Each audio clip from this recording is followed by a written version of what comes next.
connected with Pineapple Support for, I think, close to 3 years now. I actually did a webinar yesterday, so I like to get moving and grooving on these. I'm a licensed mental health counselor in Florida. I specialize in trauma, working with the adult industry and the LGBT population, and also do EMDR and yoga and other bits and bobs. So I am joined here with a lovely group of folks, some whose names I recognize and some will be new to me. So if it's okay, I'm just going to go ahead and call on Yves, if you're welcome to go first. Well, hello, I am Yves Vittelle. I have been around the adult industry for the last 13 years. I started out as a dancer and slowly got into performing fetish work, and have done everything from managing model, professional dom. So had interesting experiences, and this is going to be a great one for me, because I know that starting out both in my sexual awareness and in the industry was really different for me. So I'm excited to be on this panel and get to share some of my insights. Yes, thank you, Yves. Welcome. All right, who would like to go next? I'll go next. You want to go first, Drizzy? Okay, I'll go first. All right, so my name is Sommer Isabella. I'm a performer in the industry. I've been in it for, I always get this number wrong, I believe 3 years. It's looking like it's near 4, but it's still 3. I've been with Pineapple Support as an ambassador for, I believe, 2 years. And I've spoken on a couple panels, met a couple really cool folks, and just had a pleasure talking and communicating with others in the industry, as well as people outside of the industry or the performing side. And yeah, I'm just really excited to be here today and to talk about some, real life experiences, and just give out some advice or, a little bit of anything. So thank you guys for having me. All right, thank you. Welcome. I'll hop right in next. I'm Dirty Drizzy. I'm a 7-year camp performer, entrepreneur, and content creator. And I've been having sex for much longer than that.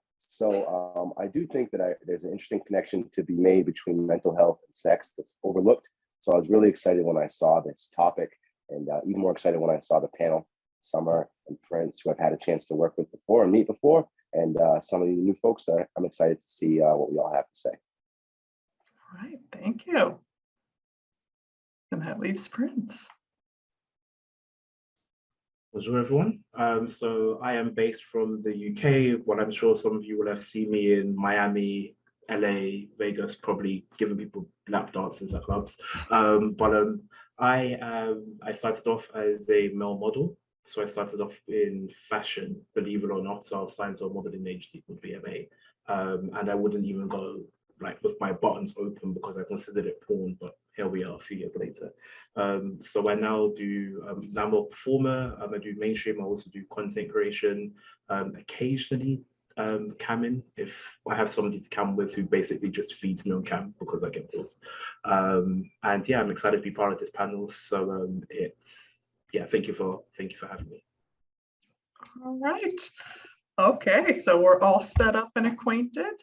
So my idea for this, which there's plenty of questions to go around, but to kind of rip the Band-Aid off, is anybody comfortable sharing some of maybe the details, not, you don't have to go into depth if you don't want to, of their first time? If you're not, or if it wasn't safe, we will definitely have plenty of things to chat about. But if anybody wants to talk about that, just to kind of set a groundwork, I think we'd all love to share. Go ahead and jump in. Since I saw the first time reflections of the topic, I spent a good amount of time embarrassing myself, remembering my first attempts at having sex. And I will say I was one of those people who thought it was a great idea to do it in a hot tub. And as we've all become adults, we've realized that's not such a great idea for your first time, or for any time for that matter, really. It just seems a lot cooler in your mind. But I will say it was interesting because my partner and I were in a committed relationship, and we were really open with our communication about everything else. But that taboo around sex prevented us from doing the research, having the conversations, to like plan it out, which is what we should have done. We should have made it a special time like we would do anything else, in my opinion.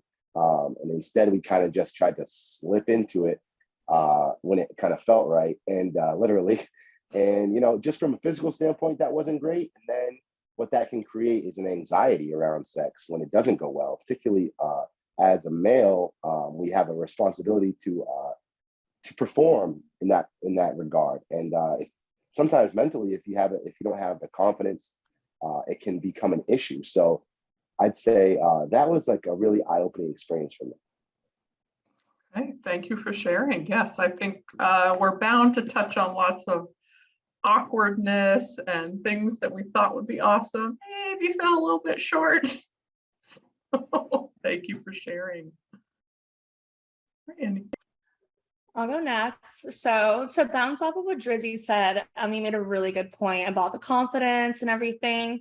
When I got in the industry, I was very, very vanilla, did not have any spice in my sex life. I was just, I'm way better now, for sure. But when I got in, I didn't even realize how, sex really was, because I had just, the basic missionary and just even watching my own scenes, I was like, oh, wait, this is what it is. And the more I knew, the more I saw myself perform, the more confident I got, I actually started to enjoy it more.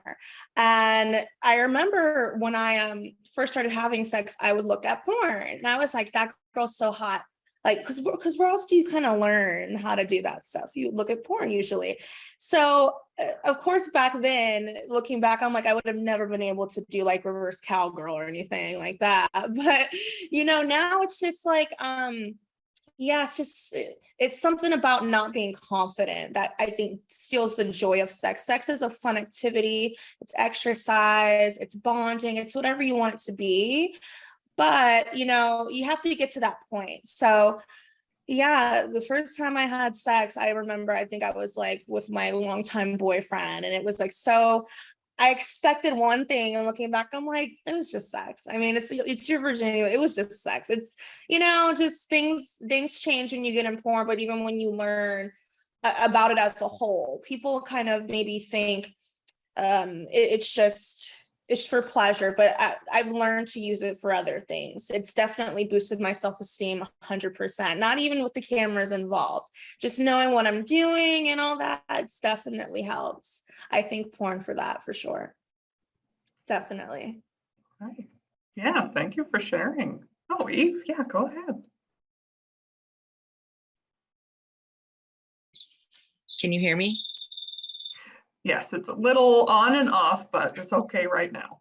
I'm in the mountains, so I know it's a little, but I know my first time, I actually, I was with a terrible boyfriend, but, and he made fun of me for enjoying it. And it actually caused me some trauma that it took me until I was in my 20s to have my first orgasm during sex. And it was something that it took me a long time to understand. But once I had that first orgasm during sex with somebody, because I trusted them and because I didn't get into the industry until I was 24. So there was a whole different level of understanding all of a sudden.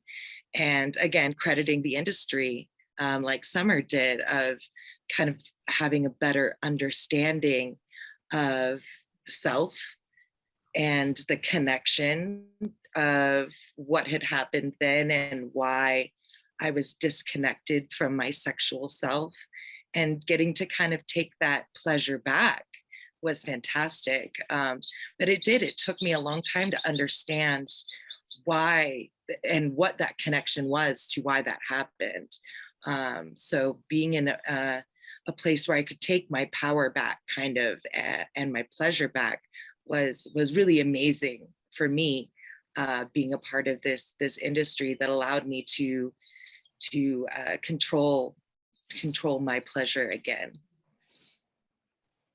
Yeah, Yves, thank you so much, especially for opening up. I know it's not easy, especially if not that first times are typically great, but if there's a level of trauma or dysfunction or pain at all to go into that. And yet, sadly, it's common for a lot of us.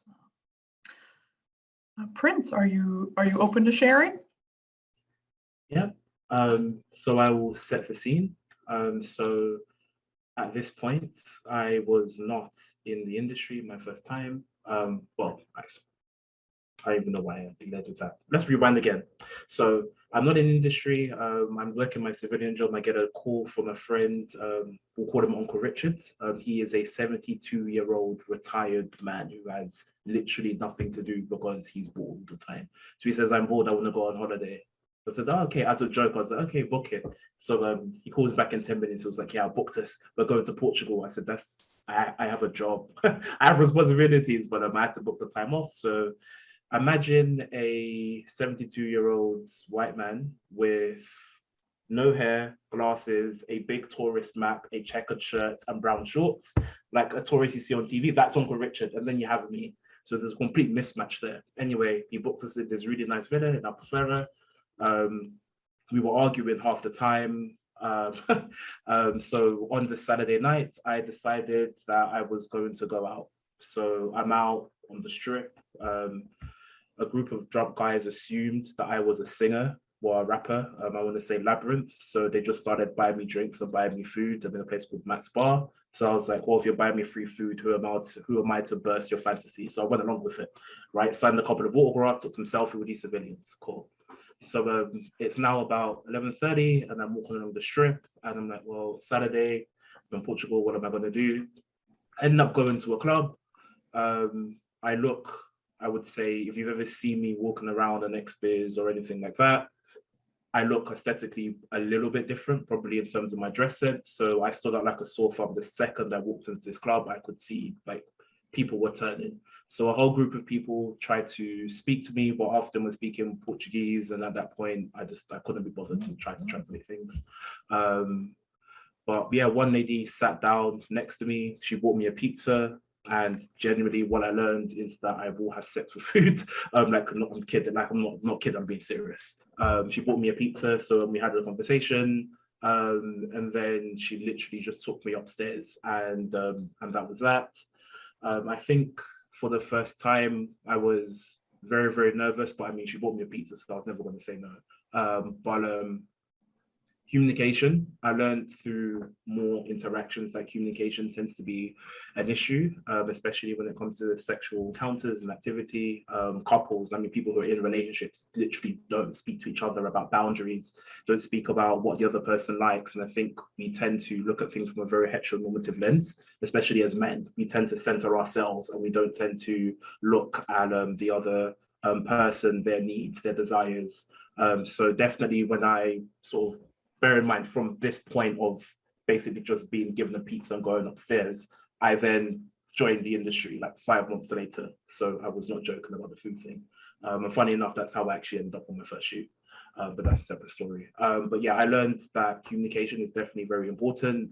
So it's definitely something I try to instill before I would do any type of shoot, whether it's for a production company or whether it's my own thing, is to have a conversation around boundaries, having a really clear understanding of what is acceptable, what is not acceptable, but also what works with the other person, what are they comfortable with, making sure that I create an environment that is open and free, where people don't feel judged or feel nervous to say, you know, what they like and the things that they're into, but where we can have an open discussion and then explore what that looks like together.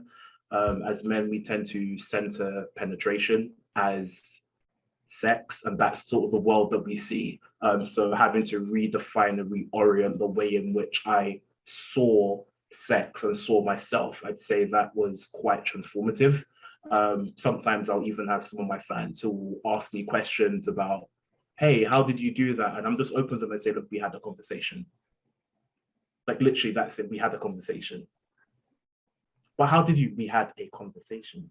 So yeah, it was definitely when I think back on my first time to now, yeah, as I said, reorienting the way in which I see sex and challenging a lot of the sort of ways in which I as a cis-liner sort of like conditioned to see it, and also just the way in which I sort of interact sort of like with partners, whether that's on set, whether that's offset, within that context. So yeah. Okay. Yeah, thank you so much, Prince. I feel you were very open about your experience, which sounds like it was something else. I like Very cheese pizza. Yeah. Oh, yep.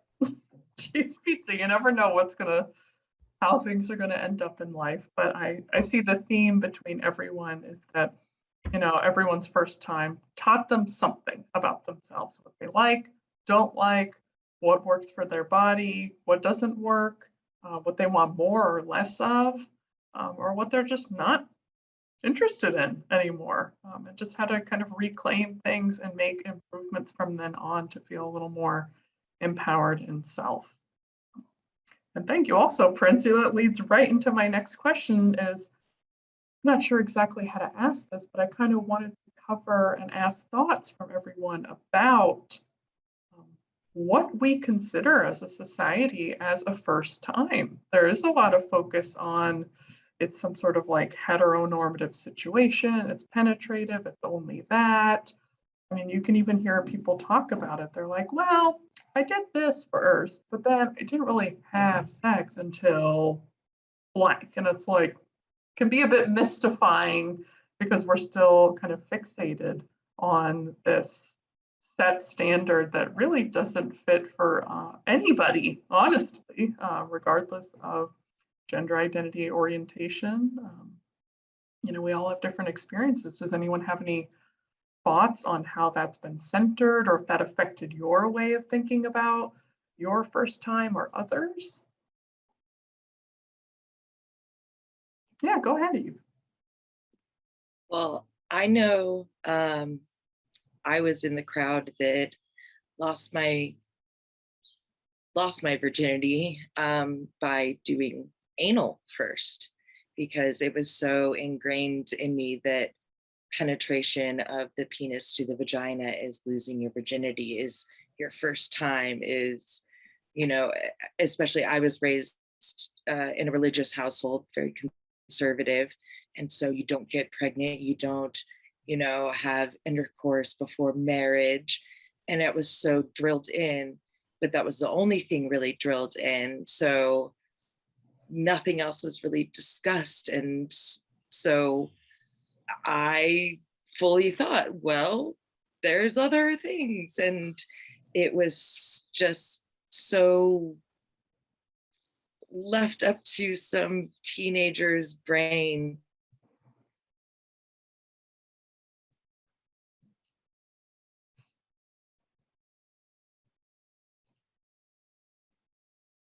Maybe she'll come back. Oh, I'm sorry, I'm back. There we go. I'm sorry. Like I said, mountains. My Starlink is not linked up as well as it should be. But yeah, the 16-year-old brain that I was thought anal's fine. It's not sex. It's not. And to have that tell my friends, and all of a sudden all of their reactions, and then all of the judgment, and then the shame that I felt as a teenager, having to deal with all of that on top of the trauma of what my first time was. It's just, there was so little conversation, so little information, that all of that led to, again, I didn't even fully understand myself in sex until I was mid-20s. So that, it really shaped my first time in a very strange way. Yeah, thank you for that. Eve, I want to piggyback off of that a little bit because it brings me back to a really vivid memory of my girlfriend and I, and her revealing to me that we were both virgins. However, she had had anal sex with a previous boyfriend. And my ego, the bruising that it took at that moment, and I mean, I was not proud of my reaction at that moment because my definition wasn't written the same way her definition was. And it goes to show how these definitions I think they are heterocentric. I think they're religiously based in many cases. I think as I grow and start to understand the world a bit more, I think they're really based around capitalism in many ways. A lot of it is to avoid pregnancy, is to scare us away from procreating before we're ready, and to having, you know, a family that's not traditional.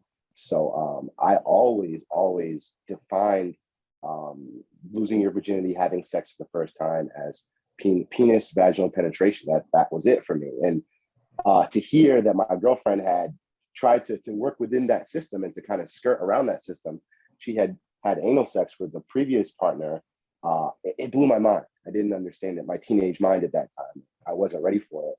And I realize she was a victim of a victim is a strong word, but she was part of this system that she didn't understand as well, and just trying to conform into it. So, you know, as I've grown, I don't know if redefining virginity is the right avenue to change the paradigm. If eliminating the idea of virginity is really the way to go to change the paradigm.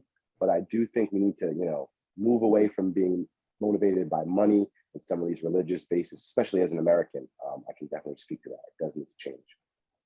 Yes, thank you. Thank you. Yeah, go ahead. So I actually just realized in the last few moments here that I was definitely sexually active before losing my virginity.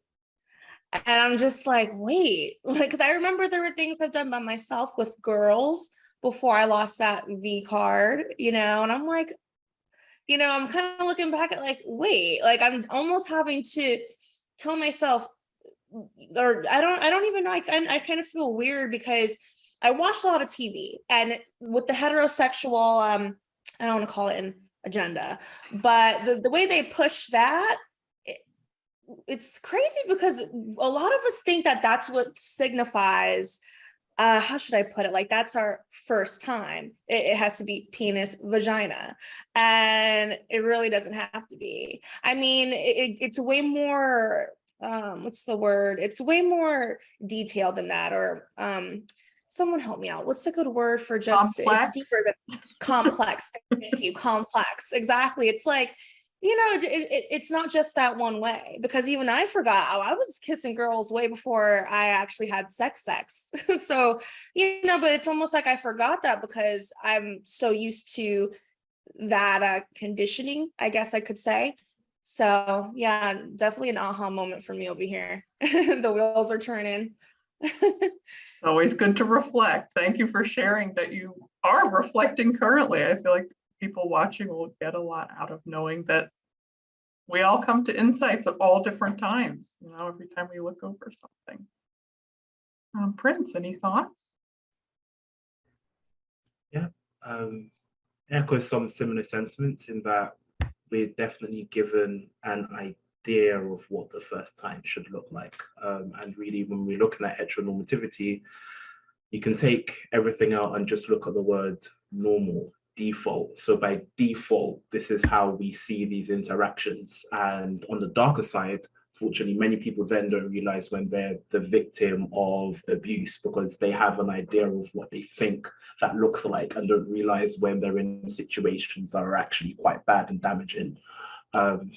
So yeah, I think heteronormativity is definitely something that we are, it doesn't sit in a vacuum, as in this mindset is pervasive and is something that is sort of drilled into us from young. I mean, there's a lot of discussion in regards to sort of media representation around genders and cartoons. Have you actually watched cartoons?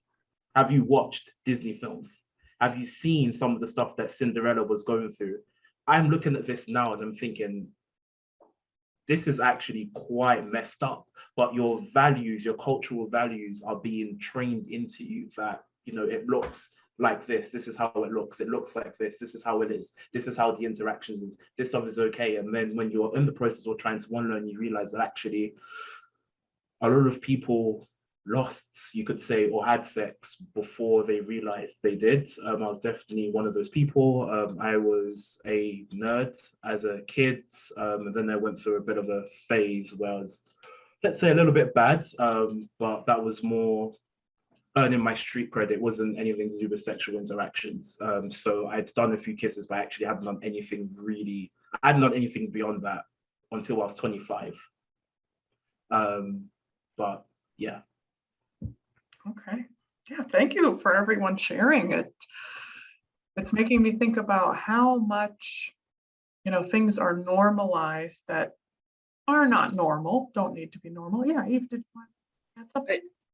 Well, just like what Prince was saying, Pepe Le Pew, Pepe Le Pew was a attempted rapist. If you think back on that cartoon, a lot of those cartoons that we grew up Bugs Bunny watching was normalizing sexual assault, all sorts of things. The boy gets to go after the girl, and if the girl says no, the boy keeps going, and that's normalized, and it's heteronormative. It's boy on girl. It's that kind of stuff that I just wanted to piggyback on. That it's so true that we were raised to have been normal to us, and it's really crazy to look back on now and go, that's not normal at all. And that was really pushed on us real hard since we were children. Yeah, and unfortunately, I think as we can see, if we have any proximity to kids, friends with kids, have our own, anything like that, that this is definitely still going on. And just, yeah, like even Prince said, how much is normalized? Like we normalize coercion, we normalize lack of boundaries, no communication, abuse, assault, pressuring, that all other sorts of bodies, whether with disabilities or different genders or how people look or present, like none of that comes into play. And I think I would imagine why a lot of our first sexual experiences are so strange, is because we don't see ourselves in any sort of narrative, right? Yeah, Summer. So I also wanted to say something. So I had a couple incidences while I've been in the industry, and I found out these things, or the truth about these situations through some girls that I've met in the industry. And the coercion thing, I did not realize how big that was, the pushiness and all that. I mean, I used to grow up watching Degrassi and like Skins, and they'll put the kids and or the teenagers in these situations where they could be at a party and it's a pushy guy. But it's like, looking back, it's just insane to me because I grew up watching it, but I didn't even realize I deal with pushy people on the daily, in and out of the industry, where I'm very assertive, but my boundaries have been pushed, a lot in my life. And I didn't realize until recently, this is not okay. This is like a legit issue. I've actually looked into California laws about certain things, and coercion, can get you in a lot of trouble these days. Thank God, if you could prove it. But it's like, it's just insane to me. A lot of the stuff that we almost kind of ignored for a while until someone goes, wait, look, you know what I mean? Just kind of points something out, and then it's another aha moment. But yeah, the coercion thing, I heard that word and I'm like, wait, that happened, something similar along those lines of that happened to me recently. And I had to look into some things, and I was like, oh crap, this is a really big deal. What's another term? Something, exhaustion by coercion, I think, is a thing, to where someone will at some point give in because their boundaries have been pushed so much, where they're like, okay, fine. And I'm just like, that's just so effed up. It's just so effed up. No, it is. And thank you for bringing that term up. Because that really is common. And that's where we get into, assault, abuse, where most of us, I mean, not that it's on us at all, but most of us are definitely not taught to set boundaries and then have to enforce them, nor should we have to enforce them really at all, or more than once. And yet there are people out there where that doesn't come into play because they're not really interacting with who's in front of them as a human being, but just maybe as an object of their own desires, projections, needs, wants. And even now, this can be occurring, you know, in our own work, in our own sex lives, in our own personal lives, in all different ways. Because none of us, you know, none of us got away with not being raised in this society. Sadly, you know, we all dealt with it in different ways, whether it was a hyper-religious household or lots of time in front of certain media or being around a certain friend group or growing up with lack of access to certain resources. You got to wonder sometimes about all this time that we've been taught to worry about how we look and this kind of performance, like dissociative, like I watch myself instead of just be myself in the moment. You know, what I look, how I act, what's the first time, what am I supposed to be doing? Instead of people teaching us about, you know, safety and education and really anything to protect our bodies, whether that's things like PrEP or condom usage or just how to use anything appropriately to maintain a sense of ease and comfort. You know, it's a shame. That's why I'm glad that we're talking about it, because it affects all of us. So kind of on that note, what do you guys wish you knew back when you were littler than you are now? Maybe when you were going through, before we knew about things like heteronormativity or, you know, coercion or anything that we're talking about that ended up affecting our first times, our view of self. Is there anything that you wish you could tell that smaller version of yourself? Yeah, I'll go for the first time. I would say it's to challenge your first and initial reaction. And what I mean by that is that our first reaction to many situations often tends to be our socialized one. So even when we're having this discussion regarding the first time and how we are perceived to see it in a very heteronormative manner, or even how you define the first time, that comes from a socialized framework, i.e. you are given certain perspectives. And when you start to really challenge things, it allows you to look at things from a new light. Like if you knew what you knew now 10 years ago, how would you have acted in those situations? Well, there's a good chance that you'd have acted differently because of what you know now. You've had to challenge things. What I've seen and heard from everyone here on the panel, and I'm sure anybody who's listening and generally in society, is you get to, as your sense of self develops, as you grow, you begin to see things that you didn't see and things that were very obvious in plain sight. And you're wondering, how the hell did I miss this when it's so obvious? And now when I look at certain situations, when I see things that happen in this industry, there was, quite frankly, there was a very open Twitter space the other day in regards to sort of like safety in the industry. And when you look at all of these things, you see that things happen in very cyclical patterns. Things are very patterned. And as when I talk about socialization, it comes very predictable, where I hear when certain cis women speak on certain experiences, is I know what she's going to say next in regards to experience with a man, because it's so patterned.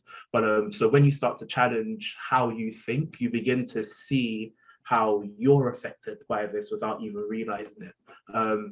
That doesn't make anybody a bad person, but I think when you have that greater awareness of just how you come to see things the way you do, it's the path to being able to do things different, to do things better. And your pain will be somebody's transformation. It could be somebody's healing, because somebody will be listening to this thinking, you know what, damn, something happened to me the other day and I realized that this isn't okay. Especially, I think a lot of people here are either content creators or performers. If you're dealing with other people, you will realize that sadly, even in the industry, there are things that have happened and you're like, this is actually, no, I don't need to tolerate this. This behavior is not acceptable. And I'm going to communicate that this is not acceptable. I'm going to remove myself from the situation. It changes how you react in situations. So if there's anything I could probably pass on to my past self, it's to challenge myself first, because it's very easy to look at things that other people do under a microscope without realizing the ways in which you have been socialized to sort of like see things, situations, and then when you then look at it from an intersectional perspective, how you're considered to see people based on their race, how you see people based on their sexual orientation. Again, these things are multifaceted and multi-layered, but we all have these things. We can't deny that we are not given perspectives, even in the way in which we're taught to see cartoons. Can you tell me of one princess who is considered a big woman or is considered disabled? Can you give me a prince that's also considered disabled? Can you find me one? Nobody will be able to, and I believe me, I have searched. There isn't. So even the way in which we're designed to see these things still comes from almost a very ableistic type of framework in terms of how men are, how we're perceived, all of that. So yeah, challenging how you see things and how you think. I think it's important to being able to really understand how then we can be more impactful in the things we do and sort of like provide support networks and support people and make sure that things that we're not doing don't then negatively impact other people. Thank you for that, Prince. It's always good to reflect. We really need to look at things, and you're right. Like when you're asking, I was like, we've got nothing. Like we've come so far, and yet there's still not adequate representation in any stretch of the imagination.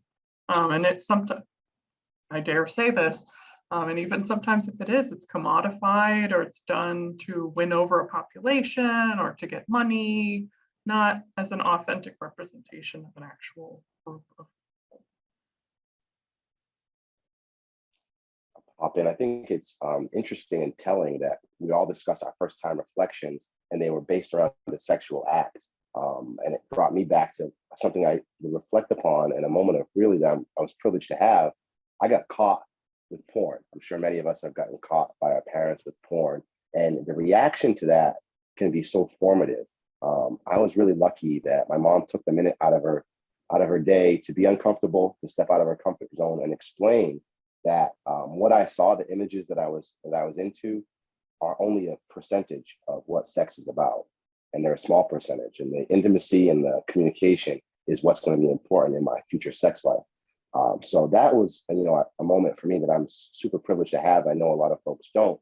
But then when I transitioned into a sexually active person, what I wish I had known, to answer your question and to address it, was that not everyone else is going to have the same experience as you.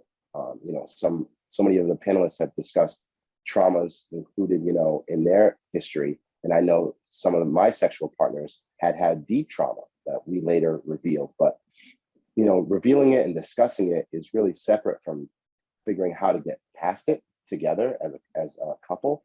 So I wish that I had a better understanding of the results and the effects of some sexual trauma.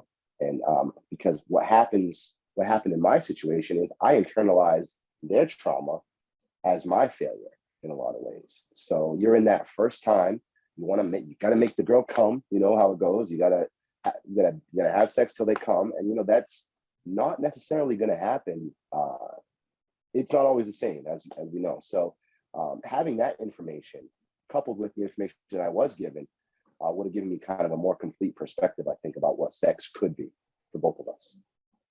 Well, I really thank you for touching on that, because a lot of this stuff is lifelong. We may not really think about it, but some of these, trauma narratives that we have, or just even if we don't categorize them as trauma, that's okay. Just things that we weren't really happy with, they can affect us our whole lives. Like, if it's okay if I share, I had it really is an important question, I guess, but it took me forever to figure out what the heck was my first time, because I was like chronically, sexually abused by many, many different people. And I'm like, I can't figure this one out. And then, how that can affect partners, just like you said, Drizzy, like some people, it has like this widespread effect, all these thoughts about like, whether you're somebody engaging with somebody with trauma or hasn't had great experiences, it can leave some hesitance and being unsure. And then on the person that's experienced it,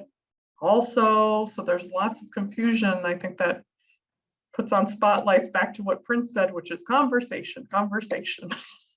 That is, it's not always easy to have, and we may not always have the right words, but I find that the more that we learn just to put things out there and to share, it can start healing some of those wounds, you know, in many different ways. Does anyone else want to share on kind of what they wish past self knew? Sure. Yeah. To kind of go along with Prince's, you know, to question your own kind of narrative, to also, because I was gullible. We were young at this point, right? We were all young at this point. We're trying to talk to us, and to question others, to keep questioning the narrative of what they're telling you, that people are trying to impart on you, why they're trying to tell you, you know, like I said earlier, I came from a conservative religious household. Why are they trying to tell me that, you know, sex is bad until you're married? And why did that make me feel that, okay, well, anal was okay? Or, you know, why did that make me get me into situations that then somebody was able to influence me? Well, then this is okay, just not that. It allowed people to have influence over me that put me into situations that now I know, had I been a bit stronger, which I was a kid, had I been more informed, had I felt allowed to question more, had I felt allowed to know more, then it would have kept me out of some situations that, you know, the ultimate, you know, Drizzy said the ultimate thing. Eventually, we all end up in situations that we wish we had not gotten into. Yeah, maybe it would have avoided it, or maybe it would have helped me deal with it better. But in the end,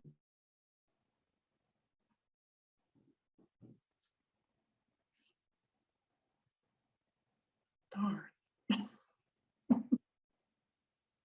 Building up the question drama. it. There we go. It's one of those. You don't want to just believe whatever you hear. You want to make sure that you question everything, so that way you know that you're getting the best experience that you can. Yes. Yes. Thank you, Eve.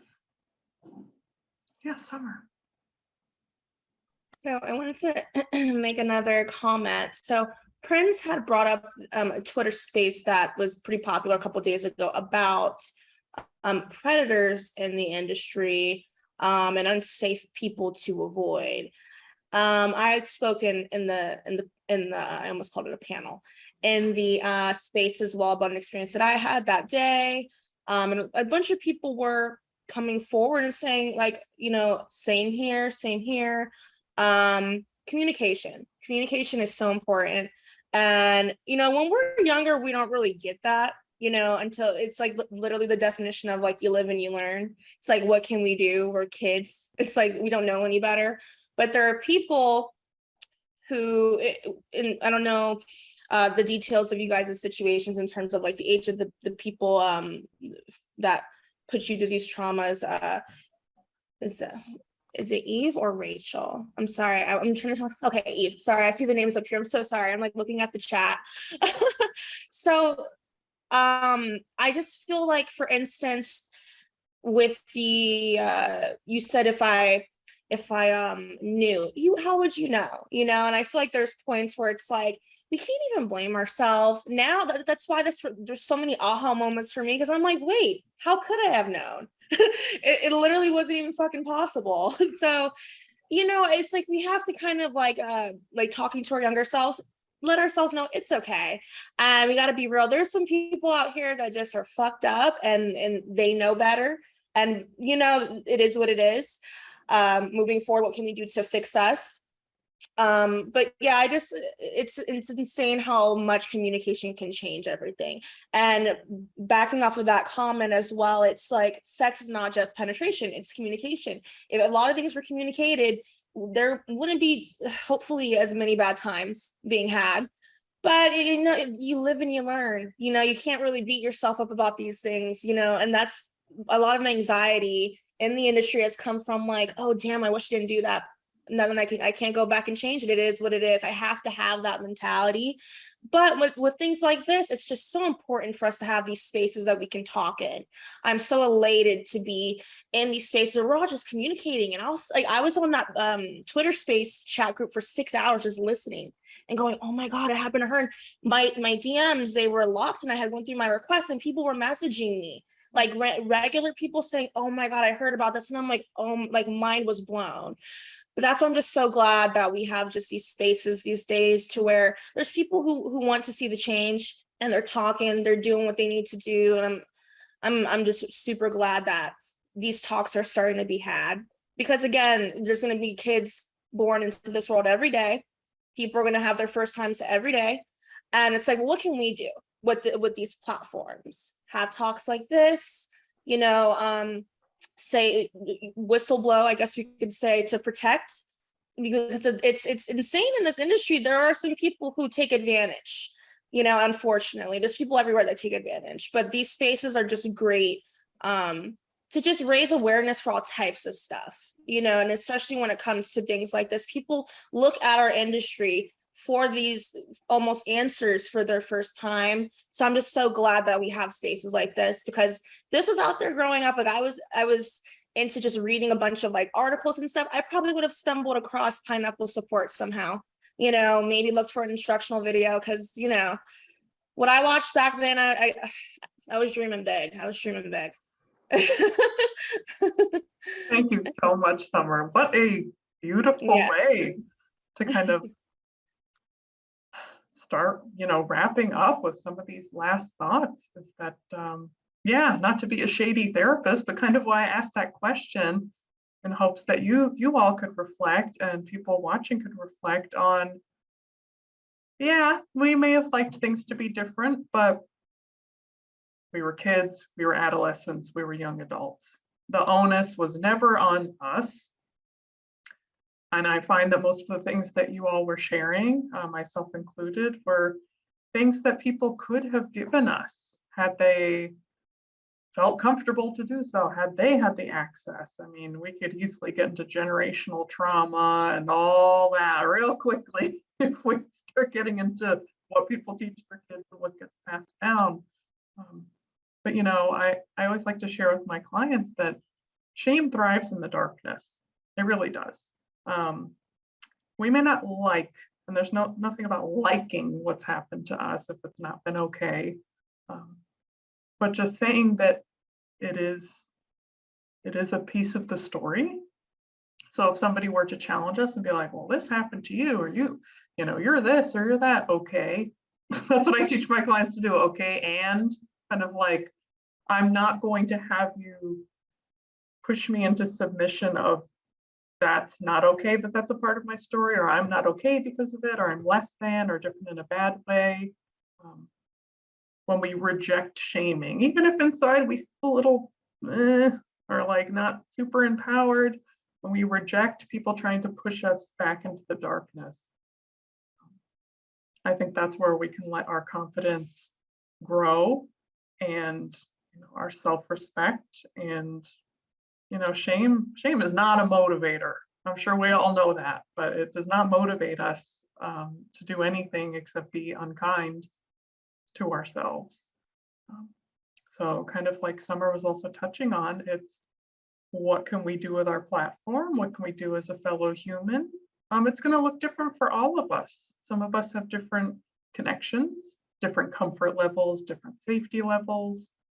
But at the end of the day, I think a great start is sharing resources, you know, sharing support for mental health care, physical health care, body safety, consent teaching, anything you come across in your area. And then if you feel so inclined or comfortable to speak on things and join panels like y'all have done today, it only takes someone coming across a certain way that you state something, and you never know. To us, it might be our everyday talk. Like we're just like, I'm just talking through something, but someone might hear something that you say and think that it's quite profound, and you know, it changes their perspective. So since we have about 6 minutes or so left, is there any kind of final thoughts or comments that anyone wants to add to kind of close us out?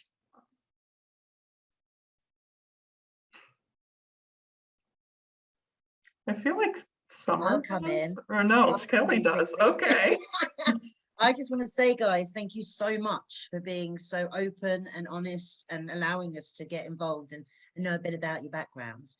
But I just wanted to take a time as if anyone wanted to put their handles out there for anyone who wanted to put information so that they can let us know, or if they wanted people to get in touch with. I know Rachel's obviously probably normally gets inundated on these sort of things.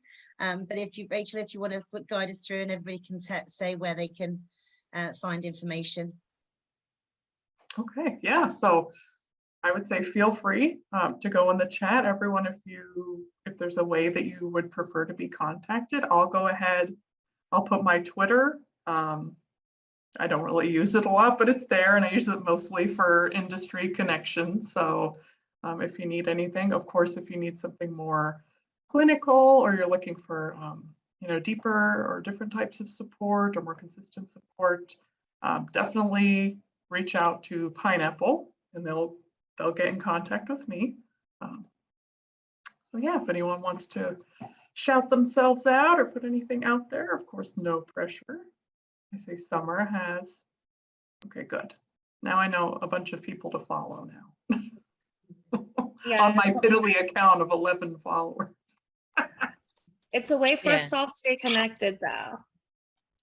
For sure, I agree. So yeah, my Twitter is Club Sommer 2X, so XX, but it's Club S0 MMER XX. I keep getting bans. They're banning the accounts, and the minute I changed it to my legit stage name, they banned my other one. And I'm like, I'm on thin ice, but I feel like Twitter is so important to have, you know, especially in our industry. It's like that little business card. Everybody's like, what's your Twitter? No one ever asks for your Instagram anymore. So, but yeah, follow me, guys. And I'm Batelle pretty much everywhere, Yves Vittelle. So come on over, find me, follow me, ask me questions. I actually have a like advice webinar, not webinar, webisode thing that I have about 7 episodes up that's called Safety in Hodom. And it's all about kind of getting into the industry safely, how to kind of set up, even down to Amazon wish lists, making sure that you set that up safely without, because Amazon, a lot of times if somebody buys a wish list item, they'll send a picture when they deliver it to your doorstep, and that gets sent to the person that bought it for you. So making sure you have a PO box, and like there's just a lot of little things that a lot of people don't know, like especially with the OnlyFans rush, you know, during the pandemic, a lot of people got into it without really knowing all the hard, not the hard stuff, but all the stuff that we learned over years of being in it, and having a lot of resources. So I've got a lot of resources. So if you come to my Twitter, it's linked on there. And again, like you were saying, sharing resources, making sure that we stay safe and make sure that we're there for each other, because nobody else knows history and how to navigate it like we do. And the experiences that we have are really unique to our industry, and to take care of each other is the best thing we can do. Thank you, Eve. And Drizzy? I just want to thank Rachel for a phenomenal job. Anytime a host shares with the panelists and with the folks that are watching. I think that's really powerful. Makes you one of us, and it really opens up the whole webinar. I think it's amazing. You can follow me, Dirty Drizzy. It's right here. It's everywhere on socials. Use your socials sparingly, people. Remember the algorithm. Remember that negativity is what makes these companies money. So check in, check out, and just holler at me direct. Let's chat. Forget the algorithm. Thank you. So, Prince. Oh, your speaker, darling. Fucking mute. Sorry. Apologies. What is my Instagram again? Shit, that caught me off guard. Sorry, language. Eyes, as in eyes, 1898. That's my Instagram. Fun fact. I'm a trained sociologist and also a global activist, so you will see me talk about a lot of these things and a lot in detail. Some people have probably seen me ranting about some of these things, but yeah, I talk about this sort of stuff a lot. So anybody who needs to have a conversation or needs me to amplify a voice, especially if you are, quite frankly, a Black woman, reach out. I've got you. You guys, this is how amazing it is. You're all exceptional in your own cases, and coming together, it's just put out something spectacular for everybody out there. So again, thank you so much. So I thank you all again for joining us today. Love you and leave you.